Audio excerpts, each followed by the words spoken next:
English শেখার মধ্যে একটা ম্যাজিক ট্রিক্স আছে, যেটাকে ইংলিশ থেরাপির সিক্রেট বলা যায়, যেটা আমি বিভিন্নভাবে স্টুডেন্টদেরকে বুঝিয়েছি। আজকে একদম ক্লিয়ারলি, একদম এক্সপ্লেনেশন করে বুঝাইতে চাই। যেটা শিখতে আমার কয়েক লক্ষ টাকা খরচ করতে হয়েছে, বাট এটা আমরা সবাই শুনি কিন্তু মানি না। সিম্পল একটা জিনিস, যদি কেউ সত্যিকার অর্থে আমাকে ভালোবেসে আজকে মানতে পারেন, আজকে থেকে কালকে থেকে আপনার অ্যাটিটিউড চেঞ্জ হয়ে যাবে। ইংলিশ কম জানা আর জানা স্টুডেন্টদের মধ্যে এইটুকু পার্থক্য যে আপনি ইংলিশ অলরেডি জানেন, আপনি ইংলিশে অলরেডি দক্ষ, অলরেডি এক্সপার্ট, শুধু চর্চাটুকু বাকি।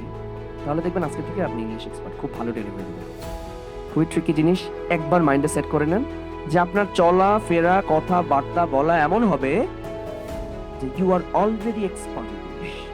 আপনি সবসময় মাইক্রোফোন, মোবাইল, আপনার সামনে যদি মোবাইল থাকে ভিডিওতে দাঁড়িয়ে যাবেন, আপনার কাছে এরকম মাইক্রোফোন নেবেন, আপনি প্রয়োজন মাইক্রোফোন কলমডারে মাইক্রোফোন বানাবেন, পাবলিক স্পিকিং ট্রাই করবেন, যে আপনি জানেন যে আপনি ইংলিশ এক্সপার্ট। এখন যদি মনে করেন যে আমি তো ইংলিশে দুর্বল, তাহলে আর আপনারা দিয়ে হবে না।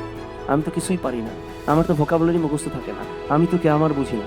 এই অটো সাজেশনগুলো যদি আপনি দেন মাথার মধ্যে, দেখবেন যে আপনি ওইভাবেই রয়ে গেছেন, আপনার মধ্যে খুব বেশি একটা পরিবর্তন হয় না। আইডেন্টিটি শিফট করতে হবে। আপনি কি ব্যর্থ মানুষ না সফল মানুষ? অলরেডি সফল। এই আইডেন্টিটি যদি আপনার মধ্যে চলে আসে, তাহলে দেখবেন সব কিছু ইজি হয়ে যাবে।